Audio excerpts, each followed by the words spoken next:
요한계시록 2장 1절에서 7절 말씀.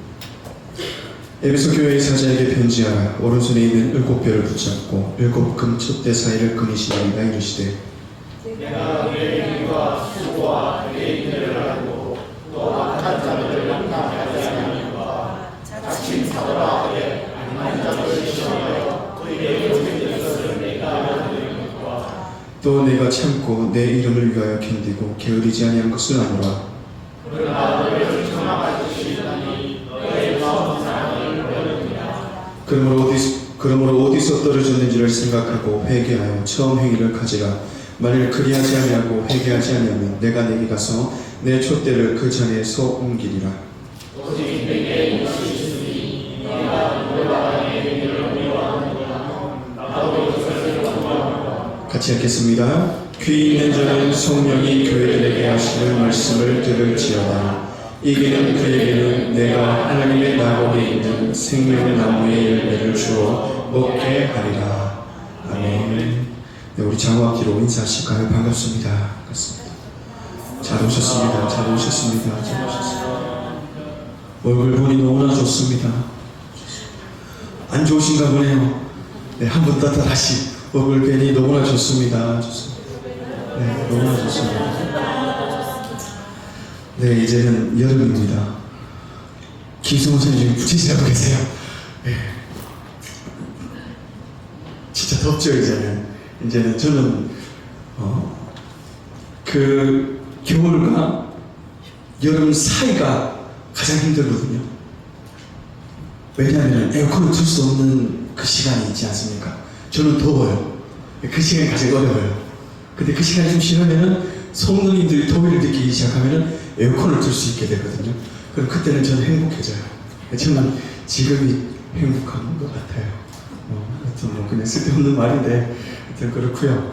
그리고 특세 때 있었던 일이에요. 특세 때 특세가 2주가 지났죠. 2주가 지났는데 특세 하루마다 하나님께서 또 은혜도 주시고 어떤 만나주신 은혜가 있었는데 특별히 한 가지 일은 뭐냐면은 찬양곡을 바꾸게 됐어요.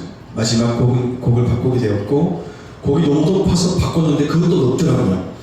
물론 저는 낮을 거라 생각하고 했지만은 높더라고요. 하여튼 바꿨어요. 바꾸고 나서 뭐 했냐면 이제 악보를 줘야 되잖아요. 악보를 주고 제이한테도 주고 다 줬어요. 이제 올라올 때 각자 들고 올라와야 되잖아요. 근데 제이가 안 들고 올라간 거예요. 이제 막 시작하는데 진짜 베이스 다 메고 왜 악보 안 들고 갔다는 거예요. 내고 가져오라는 얘기거든요. 제가 갖다 줬죠. 그래서 속으로 에이 악보를 방금 전화했는데 그것도 가져가고 이렇게 하고 찬양을 했어요. 신나는 곡 두 곡하고 이제 느린 곡 내 눈 주의 영광 아직도 기억이 나요. 내 눈 주의 영광을 보내 딱 하려고 하는데 없네? 제가 들고 올라온 거예요. 주변에 다 저렇거든요.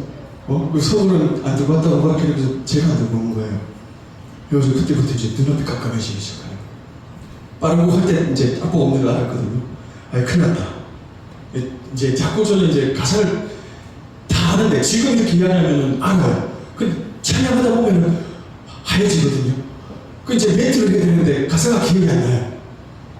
큰일 났다. 찬양 한 번 딱 부르고 엔딩. 근데 끝나버렸어요. 그때 이런 어떤 좀 재밌지만 뭐 좀 재미도 없지만 하여튼 그런 상황에서 또 한 번 또 저를 또 돌아보게 되고 또 제 일이 속으로 이렇게 든 것 또 회개하게 되고 어떤 여러 가지의 그런 일들이 또 있었고요. 또 지난주 금요일 찬양이었어요. 1번, 2번, 3번, 4번 다른 곡이거든요. 1번, 2번하고 이제 사인을 딱 맞췄어요. 다음 곡으로 넘어가자. 근데 제가 멘트를 해야 되는데 갈 길을 잃어버린 거예요. 내가 어디를 가야 되지? 계속 쳐다보고 있는 거예요, 내가. 그래서 당장으로 당황을 했고, 그러고 있다 보니까 곡이 1번, 2번, 3번 띄우고 4번으로 간 거예요. 4번으로 가는데 저는 당황했고, 당장도 당황했고, 근데 반주를 치고 있고, 그 재현이가 어떻게 들어가더라고요. 4번 곡을. 그래서 저도 어떻게 보니 딱 들어갔거든요. 어떤 그런 것도 보면, 참 쉽지 않다. 쉽지 않고 참 능력이 없고 참 어렵다라는 이런 또 생각하게 되고 그리고 또 그래 딱 찬양을 끝나고 나니까 자기가 뒤에서 참, い 이러더라고요. 그러면서 어떻게 보면 아찔하잖아요. 담임 목사님 계시는 그 자리에, 사모님도 계시고 장로님들도 계시는 그 자리에 갈피를 잃어가지고 찬양하다가 중간에 당장을 쳐다보고 있고 문제들을 하고 그 다음은 나서들은 참 아찔한데, 그런데도 감사한 거는 그래도 웃을 수 있다는 거. 만약에 상상해 보십시오. 저희 목사님의 성품이 온유하지 않았었다면 아유, 불륜하지 않겠어요? 그러니까 너무나 감사한 거예요. 네. 그 모든 어떤 상황이든 뭐 이런저런 상황이든 참 하나님한테 감사하더라고요. 물론 또 특세를 통해서도 하나님 또 은혜를 주셨고 또 그 어떤 마음도 주신 것도 있지만은 어떤 이런저런 상황 속에서도 하나님께서 기쁨을 주시고 감사하는 마음을 주시니까 더 감사하게 되더라고요.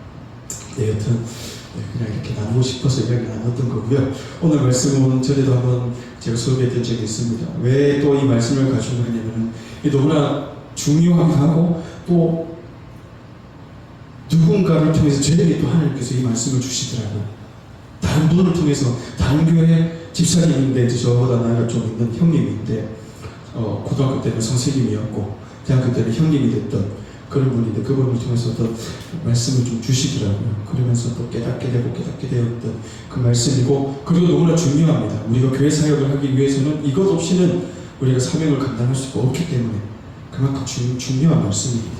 그래서 오늘 말씀 들어가기 전에 먼저 우리 다시 한번 생각을 했으면 좋겠습니다. 우리의 믿음의 시작이 어땠습니까? 성도님들의 믿음의 시작이 어땠어요? 첫 믿음의 시작이 모태신앙이었다고 하시는 분들 손 한번 들어서 표시해 주시겠습니까? 몇 분 안 되시네요. 그럼 나머지 분들은 다른 누군가를 통해서 좀더 되어져 왔다는 것이잖아요. 좀 더 되어져 왔다는 거. 우리의 믿음의 출발선은 다양합니다. 우리의 믿음의 출발선은 다양해요. 시작이 다양합니다. 이것은 지금뿐만 아니라 과거에도 동일했습니다. 신약의 시대 예수님께서 이 땅에 오셨을 때도 믿음의 출발선은 다양했다는 거예요. 예수님께서 말씀 선포하시고 치유하시고 놀라운 그 기적을 행할 때 그 대상들이 누구였습니까? 물론 많았죠. 많은 대상들이었죠. 그러나 그 온 사람들, 첫 번째는 제자들, 주님이 찾아가신 그 제자들. 그 또 다른 사람들 누굽니까? 병든 자들, 아픈 사람들, 세상에 고통받고 힘들고 낙심과 난망 속에 있는 그들이 소원을 드는 거 아닙니까? 예수님에 대한 저분이 기적을 베풀고 있대. 저분이 병든 자들을 고치고 있고 약한 자들, 연약한 자들, 소외된 자들을 찾아다니고 그 사랑을 베풀고 있대라는 소문을 듣는 거죠. 그 병든 자들이 뭡니까? 찾아가는 거죠. 낫기 위해서 찾아가는 거고, 또 누가 찾아갑니까? 진리를 탐구하는 사람들. 진리가 무엇인가? 구원을 어떻게 받는가? 대체 구원이 무엇인가? 그 궁금한 진리에 대한 궁금증이 있는 사람들 찾아가고, 또 누구니까? 메시아에 대한 궁금함. 도대체 메시아가 어떤 분이고 누굴까? 또 하나의 메시아가 왔나? 이단 메시아가 왔나? 그런 궁금증을 가지고 왔을 거 아닙니까? 또 한 사람은 또 누굽니까? 한 무리들은 누굽니까? 종교 지도자들에 의해서 보냄을 받은 자들이지 않습니까? 무슨 역할로 오게 됐습니까? 그들 예수님의 사역을 보고 감시하는 역할입니다. 어떤 것을 감시하는? 명분을 얻으려고, 예수님이 말하는 발언을 통해서 잡아 죽이려고, 어떠한 말을 하는가 그 명분 삼아 죽이려고 그들이 온 겁니다. 그러다 보면 물론 기획되어 있지는 않습니다. 얼마나 많은 사람들을, 유대의 종교자들이 많은 사람들을 보냈겠습니까? 근데 와가지고는 예수님을 만나서 예수님이 복음을 전하고 실제적인 그 사랑의 삶을 실천하는 걸 보고 깨달은 사람도 있지 않겠어요? 유대 종교자들을 통해서 보냄을 받았지만 실제로 와서 보니 너무나 다른 거예요. 내가 이때까지 믿어왔고 내가 이때까지 섬겨왔던 우리 종교 지도자들과는 다른 삶을 살고 있는 겁니다. 우리 종교 지도자들은 어때요? 사마리아 인간들, 첫 죽일 놈들, 네? 그런 상황이잖아요. 관계잖아요. 그런데 어때요? 예수님은 찾아가시잖아요. 소외된 자들, 아픈 자들, 유대인들이 아픈 자들, 병든 자들을 뭐라 그럽니까? 왜 그랬다고 했습니까? 니들 죄 때문에 그랬다고 했거든요. 정죄했어요. 정죄. 그 정죄한 그 사람들, 정죄의 대상을 예수님은 찾아갔다라는 거예요. 찾아가서 사랑해 주시고 보듬어 주시고 궁극적으로 뭡니까? 용서해 주셨어요. 그러니 잘못된 의도로 왔지만 불구하고 예수님의 놀라운 그 은혜를 경험하는 자들도 분명히 있었을 거랍니다.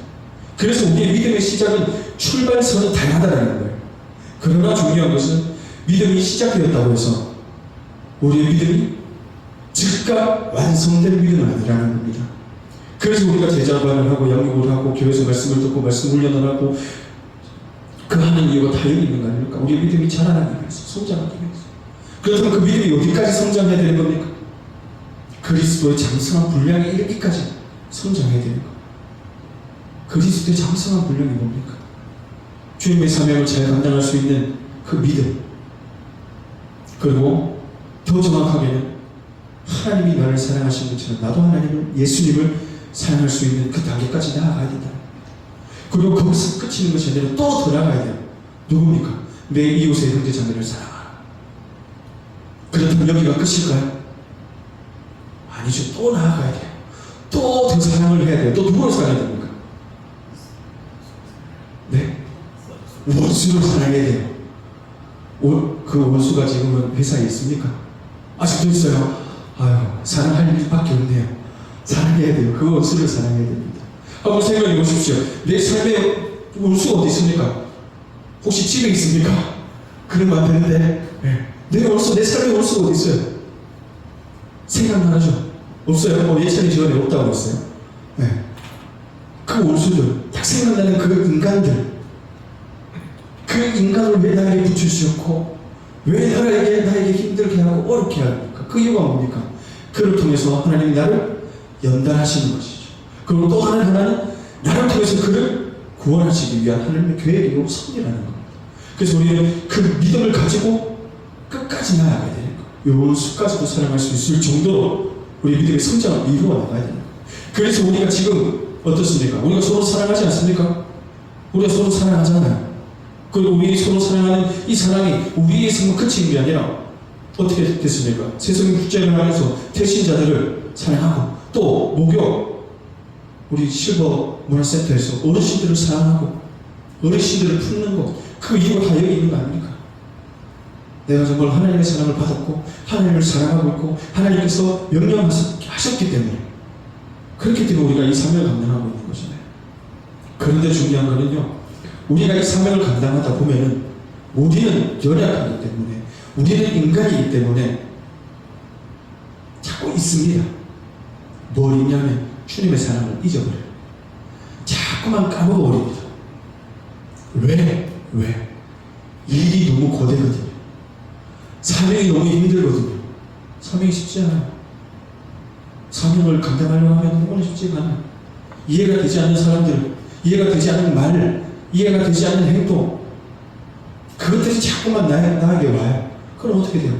낙심도 오고 방황도 오고 때로는 정말로 쓰러지기도 합니다. 정말로 더 하고 싶지 않은 그 마음도 생겨요. 그럴 때마다 주님께서 외치시는 게 뭡니까? 다 안다는 거예요. 다. 네 어렵고 힘들고 낙심되고 낭만되는 거 다 안다. 그러니 뭡니까? 나에게 오라. 내가 너의 힘이 되어주겠다. 내가 너의 부족함을 채워주겠다. 그것이 바로 주님께서 우리에게 하고 계시는 그 말씀이라는 겁니다. 말씀. 그래서 우리의 믿음은 거기서부터 출발되어지는 거예요. 어떤 믿음? 주님이 나와 함께하고 계시다는 겁니다. 고랑대오의 신앙을 가지고 하나님의 통치와 다스림이 항상 내 안에서부터 일어나고 있다는 것, 하나님은 내 곁에 계시다는 것, 이 믿음을 가지고 우리가 사명을 감당해야 되는 것입니다. 그래서 오늘 에베소 교회에 주님께서 이야기하잖아요. 2절의 말씀 보시면 내가 네 행위와 수고와 네 인내 말고 떡한 자들을 용납하지 아니하고 자칭 사도라되 아닌 자들을 시험하여 그의 거짓된 것을 드러낸 것. 이게 뭐예요? 교회에서 했던 일들, 교회에서 진행하는 그 사명의 일들이잖아요. 네 행위, 수고하는 그 행위들, 그리고 네가 그 참고 있는 것들, 너의 그 감정을 컨트롤하고 있고 너의 그 분노를 다스리고 있는 그 모든 것을 다 알고 있다는 거예요. 그리고 악한 자들 용납하지 아니하는 것도 다 알고 있다는 거죠. 그런데 중요한 것은 뭡니까?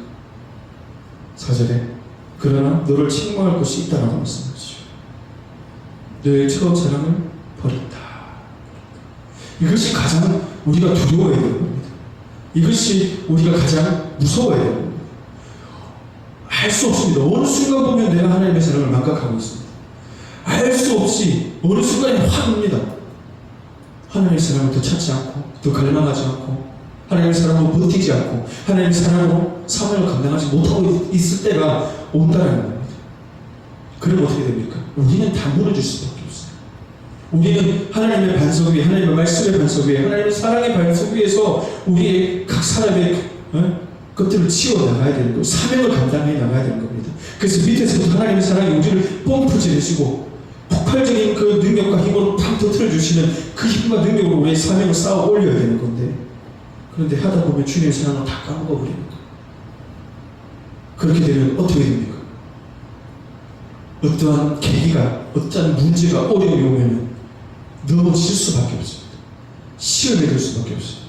여기서는 혼자 시험에 들고 혼자 넘어지면 다행이에요. 그런데 그것이 공동체적 어려움과 공동체적 문제를 발생했을 때 크게 더 큰 어려움을 가져온다는 거예요. 그래서 우리가 항상 주님의 사랑을, 하나님의 사랑을 기억해야 되는 것이고, 그 하나님의 사랑을 통해서 예수 그리스도의 주시는 그 십자가의 구원의 감격과 기쁨이 우리 안에 샘솟듯이 있어야 되는 겁니다. 이것이 우리 신앙의 기초예요. 우리 사명의 기초여야 되는 겁니다.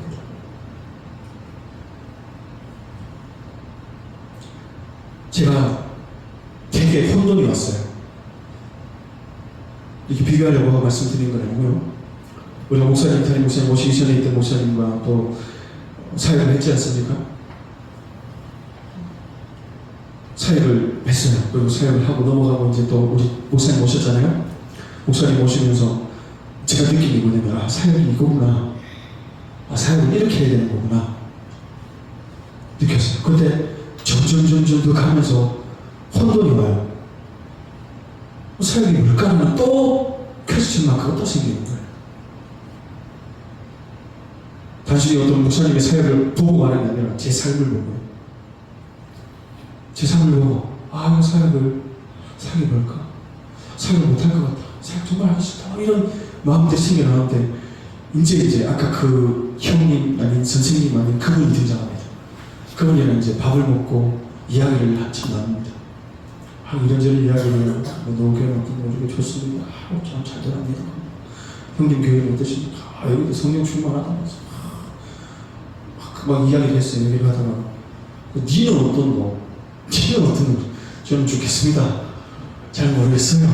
이거 사역을 어떻게 될지 모르겠습니다. 하루만 이야기했어요. 그러면서 사역이 뭔지 정말 모르겠다. 주님 하신 사역, 주님 하셨던 그 일들을 우리가 감당해야 되는 사역인 걸 알겠는데, 그래도 정말 잘 모르겠다. 예배 맺는 것도 잘 모르겠고, 정말로 한 영혼이 회개하고 돌아오는 그것들, 정말 잘 모르겠다. 막 이야기를 했어요. 그러니까 그 형님이 하는 말이, 네 사역 왜 시작했는데? 라고 하더라고요. 네 처음 사역 시작한 이유가 뭔데? 라고 하더라고요. 거기서 딱 왔어요. 내가 사역을 왜 했지? 그러니까 한 개밖에 안 남더라고요. 내가 하나님을 사랑했기 때문에. 먼저 하나님을 나를 사랑했기 때문이죠. 딱 그거밖에 안 남더라고요. 그러면서 정말 회개가 되더라고요. 제가 아프잖아요. 지금도 아프거든요. 막 자글자글하게 통증이 와요. 이렇게 서 있다가 나중에 집에 가면은 심하게 아파요. 이런 상황에서 이런 아픔이 오래 지속됐잖아요. 그러니까 나도 모르게 나도 이 아픔을 가지고 핑계거리 삼고 있더라고요. 어떤 핑계거리 삼습니까? 신앙생활을 올바르게 하지 못하는, 믿음 생활을 올바르게 하지 못하는 핑계거리 삼고 있더라고요. 내가 아프니까 못하지 이러고 있더라고요. 그래서 그 형님의 이야기를 딱 듣고 깨달은 게, 내가 아프다는 핑계로 하나님을 사랑하지 않고 있구나. 내가 정말 하나님을 사랑하고 있지 않고 있구나 느껴지더라고요. 그래서 또 지지난 특세 끝나고 이제 한 주 동안 또 기도하면서 혼자 나름의 또 결단도 하고 막 했어요. 결단하고, 주님, 내가 주님을 사랑하지 않은 거 정말 확실합니다. 정말 내가 하나님을 사랑하지 않고 있고 내가 아프다는 핑계 아래 정말로 하나님을 등한시했습니다. 그렇게 회개하고 정말 결단했어요. 하나님 정말 하나님을 다시 사랑할 수 있도록 주님께서 나에게 주신 이 말씀이 그냥 설교하기 위해서 다른 사람에게 말씀을 전하기 위해서가 아니라 정말로 내 삶이 변화되고 내 삶이 다시금 회복되어지기 위해서 정말 하나님께서 은혜를 달라 하나님께서 나의 마음을 붙들어 주시고 내 육신이 혹이나 치유되지 않더라도 다니엘의 세 친구의 고백처럼 그리하지 아니하실지라도 내가 주님을 붙들 수 있도록 설령 주님이 나를 부르신다 하더라도 내가 끝까지 주님을 붙들 수 있는 그 믿음을 그 사랑을 다시 불어넣으려고 결단하고 결단했습니다. 그래서 정말 우리에게 필요한 것은 이겁니다. 하나님의 말씀 결국은 본론적인 방법밖에 없어요. 우리 하나님의 사랑을 회복하는 것 그리고 하나님의 사랑을 끊임없이 채워나가고 끊임없이 성장하기 위해서는 말씀과 기도 말고는 없습니다. 말씀과 기도 말고는 없더라고요. 다른 방법은 없더라고요. 그렇다면 그 말씀, 어떤 말씀을 우리가 구체적으로 어떻게 우리의 삶에 적용을 시킬 것이냐 이게 중요하다는 겁니다. 그러나 단순히 하나님의 존재적인 의미로서 그리고 하나님의 사랑이시다라는 어떤 포괄적인 의미로서만 바라보는 것이 아니라 구체적으로 하나님이 내 삶 가운데 어떻게 역사하시고 개입하시고 인도하실 것에 대한 소망을 가지고 그 소망을 가지고 오늘 말씀을 또 나누기를 원하는데요. 오늘 갈라디아서의 말씀을 한번 같이 보셨으면 좋겠어요. 갈라디아서 5장 16절부터의 말씀인데 우리 앞에 떠 있습니다. 우리 16절부터 제가 읽을 테니까 눈으로 한번 쫓아와 주시길 바랄게요. 자, 제가 읽겠습니다. 내가 이르노니 너희는 성령을 따라 행하라. 그리하면 육체의 욕심을 이루지 아니하리라. 육체의 소욕은 성령을 거스르고 성령은 육체를 거스르나니 이 둘이 서로 대적함으로 너희가 원하는 것을 하지 못하게 하려 함이니라. 너희가 만일 성령의 인도하시는 바가 되면 율법 아래 있지 아니하리라.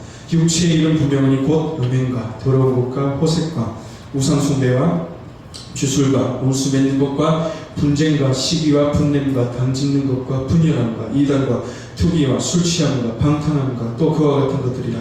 전에 너에게 경계한 것 같이 경계하노니 이런 일을 하는 자들은 하나님의 나라를 유업으로 받지 못할 것이요 오직 성령의 열매는 사랑과 희락과 화평과 오래 참음과 자비와 양성과 충성과 온유와 절제니 이 같은 것을 금지할 법이 없느니라. 그리스도 예수의 사람들은 육체와 함께 그 종욕과 탐심을 십자가에 못 박았느니라. 만일 우리가 성령으로 살면 또한 성령으로 행할지니 헛된 영광을 구하여 서로 노엽게 하거나 서로 투기하지 말지니라. 아멘. 바로 이겁니다. 오늘 우리에게 주시는 말씀은요, 우리가 하나님의 사랑을, 주님의 사랑을 회복하기 위해서, 그리고 주님의 사랑을 더 깊이 하나님과 관계를 맺기 위해서는 말씀을 따라야 되는 겁니다. 그 말씀은 어떤 말씀은 바로 성령을 따라야 된다는 겁니다. 육체의 소욕을 따르지 말고 성령을 따라 살아가야 된다는 거예요. 이것이 너무나 어려워요. 쉽지가 않습니다. 소욕이 뭡니까? 욕구하다, 원하다, 탐내다라는 거예요. 내 마음이 원하고 있는 것들, 내 육신이 원하는 것들. 물론 내 삶의 순간순간마다 다르긴 합니다. 내가 피곤할 때 어떻습니까? 내가 정말 피곤해요. 일하고 지쳐가지고 특히 금요일 기도에 오기 전에 어때요? 오늘 하루만 쉬고 싶다. 오늘 하루만 쉬고 싶다. 우리 제일 무서웠어요. 제일 얼마나 피곤합니까? 지금 졸업 작품 준비하고 그런 와중에도 저기 친구는 바빠서 못 온다 그러고 혼자 왔어요 또. 네? 얼마나 많은 유혹이 있었겠어요. 시험이 있었겠습니까? 그럼에도 불구하고 자기가 그것을 이겨내고 이 자리에 온 겁니다. 여러분들 다 동일하지 않습니까? 삶을 사시는 그 일들이 쉽지 않잖아요. 얼마나 고되고 힘들고 어렵습니까? 육체의 노동이 힘든 것뿐만 아니라 그 사람을 상대하는 그조차도 너무 힘들지 않습니까? 그럴 때 저녁에 교회 가야 된다는 생각이 딱 들면 오 할렐루야 이런 분들도 있겠지만 오 주여 라는 분들도 있을 거예요. 그럴 때 우리는 그 육체의 소욕은 어떻습니까? 집에 가자, 쉬자, 오늘은 좀 가서 쉬자, 좀 더 자자, 좀 더 늦자. 네. 육체의 소욕, 육체의 마음 소리가 나오는 거 아닙니까? 반대로 성령의 그 말씀은 어떻습니까? 그래도 가야지. 하나님 나에게 새 힘을 불어넣어 주실 그 믿음의 말씀을 나에게 주시는 거 아닙니까? 동시에 두 가지가 오는 거예요. 그럴 때 우리가 어떻게 해야 되냐면 선택을 해야 되는 겁니다. 선택을 해야 돼요. 그래서 쉽지가 않지만 그래도 여기 나온 모든 분들은 그 선택에서 승리하셨기 때문에 나온 거 아닙니까? 정말 대단한 겁니다. 대단한 겁니다. 그렇게 우리는 그 육신의 소욕과 성령의 그 마음 속에서의 그 다툼이 항상 일어날 수밖에 없는 겁니다. 그리고 육체의 일이 무엇인지를 또 정확하게 기록해 주시죠. 19절부터 육체의 일은 분명하니 곧 음행과 더러운 것과 호색과 음행이 뭡니까? 간음, 매음, 손을 주고 돈을 주고 사고 팔고 하는 그것들. 더러운 것은 뭡니까? 불결함, 또 도덕적 의미에서 불순함과 음탕과 방종과 방탕 이러한 것들. 우상 숭배, 주술, 올수 맺는 것, 분쟁, 시기, 분냄, 당침는 분열, 이단, 투기, 술 취함, 방탕함, 시기, 질투 이런 다.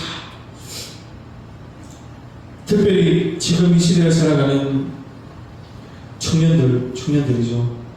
정말 어렵습니다. 뭐가 어렵냐면요. 세상 문화가 너무나 많이 더러워져 있어요. 세상 문화가 너무나 개방이라는 그 단어 아래에 너무나 온난해져 있다는 거예요. 아이돌들 보면 어때요? 요번이 아니고 좀 시간이 지났죠. 어처구니 없는 일들이 있었죠. 그 아이돌, 에스파 아이돌의 그 카리나라는 그 여자 가수가 있어요. 근데 이 여자 가수가 연애를 하게 됐어요. 연애를 하고 됐는데 이게 디스패치에서 이제 그거를 찍어서 기사를 낸 거예요. 그 뒤에 어떤 사건이 나왔는지 어떻게 됐는지 아십니까? 난리가 났어요. 팬들이 대거 이탈하면서 네가 지금 연애할 때냐고, 어디 지금 가수가 연애를 하면서 막 온갖 비난을 하고 욕을 하고 막 그러더라고요.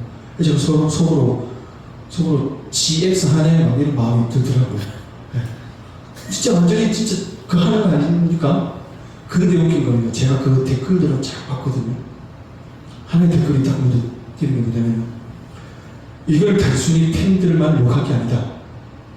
지금 아이돌들을 기획하고 만들어서 내보내고 그들을 어떻게 그 팬들을 많이 모이게 하는 그 방법이 뭐냐면 결국은 성적인 높이, 그리고 또 하나는 유사 연애 감정을 들게끔 만들다는 거예요. 그러니 팬들 입장에서는 뭐냐면 유사 연애 감정을 가지고 그들을 바라보고 있는 거예요. 그러니 그들도 물론 잘못했죠. 그러나 애초에 시작 방향성을 그렇게 찾고 있다는 거예요. 지금 이 시대의 문화들은. 그러니 참 어처구니 없긴 하지만 어떤 이러한 문화 속에서 살아가고 있는 거잖아요. 그리고 지금 축제 기간이잖아요. 어때요? 그 가면 어때? 막 거룩해요? 아니잖아요. 웃는다. 제일 웃어. 거룩하지 않잖아요. 그렇게 하면 얼마나 쾌락적이에요. 아니에요. 저는 태어나서 축제를 단 한 번도 가본 적이 없습니다. 그 축제가 어떤지 몰라요. 학교를 잘 안 가가지고 축제를 잘 몰라요. 그 어때요? 축제가 거룩하지 않잖아요. 엄청 음란하잖아요. 아니에요? 예전에는 갸우뚱하는 것 같은데 세상 문화가 그래요. 뭐 아니면 나중에 따로 나한테 얘기해줘요. 이건 아닌 것 같습니다. 이렇게. 그 이런 시대를 살아가는데 TV를 틀어도 아이돌들이 옛날과는 어떻습니까? 우리 어르신들을 봤을 때는 TV에 조금만 벗고 나오도 어때요? 다 벗어 저게 뭐고 이렇잖아요. 근데 요즘 보면 어때요? 진짜 다 벗고 나와요. 네. 이제는 이것이 그냥 진짜 하나의 문화가 되어버렸어요. 그 누구도 거기에 대한 지적을 안 합니다. 이것이 어디까지 가냐면요, 성관계까지 갔어요. 음행까지 갔어요. 결혼을 하기 전에 속공을 봐야 된다. 그리고 어떤 연예인은 그런 이야기를 하더라고요. 크레아기 주어졌는데 이걸 즐겨야지. 못하고 그걸 지켜주고 있냐고. 헛소리하지 마라 이런 이야기를 하더라고요. 그걸 이야기 듣던 그 다른 패널들이 웃더라고요. 하하하 웃더라고요. 그리고 탁채윤 씨가 나오는 어떤 방송이었는데 그때 여자 패널이 얘기를 해요. 여자친구가 자기를 치게 달라면 어떻게 할 거냐고. 그 탁지원이 이렇게 고민을 막 하더라고요. 고민을 막 하다가 이야기를 합니다. 저도 여자친구가 원하면 지켜줄 겁니다. 그런 얘기를 하더라고요. 그러면서 뒤에 나오는 이야기가 과감해요. 그러나 저는 계속 도전을 할 겁니다. 이러더라고요. 그러니까 또 애들이 다 웃어요. 탁지원 막 웃어요. 지금 이 시대가 지금 이렇다는 거예요. 음란이 멀리 있지 않습니다. 우리는 너무나 가까이 있어요. 깜짝깜짝 놀라는 건 우리 민서가 유튜브 그 쇼츠를 막 보잖아요. 어제 이제 차를 타고 이제 옆에서 보는데 욕은 그냥 나옵니다. 욕은 그냥 나와요. 돌면 계속 못 나와요. 근데 그 와중에도 음란이 볼 때가 있어요. 너무나 쉽게 노출되어 있다는 거죠. 그리고 더 이 시대를 살아가는 다음 세대들이 너무나 어렵다는 거예요. 너무나 쉽지 않다는 거예요. 또 하나 이야기가 길어지는 것 같은데 남자와 여자의 관계 속에서의 스킨십 이걸 내 자녀들한테 어떻게 설명할 겁니까? 여러분들이 생각할 때는 우주의 청년들이 생각할 때 스킨십에 어디까지 허용 내가 사랑하는 남자친구 여자친구에게 스킨십 어디까지 허용입니까? 한번 생각해 본 적 있어요? 아니면 네 욕망에 따라서 그냥 막 이렇게 살아갑니까? 이게 정말 어렵거든요. 남자와 여자의 만남은 자연스러웁니다. 이거는 교회 안에서 이루어질 수밖에 없어요. 남자 여자이기 때문에. 그런데 세상 밖에만 음란이 있는 게 아니라 교회 안에 더 많이 음란이 일들이 일어나는 이유가 뭐예요? 그게 쉽지가 않기 때문이에요. 어렵기 때문이에요.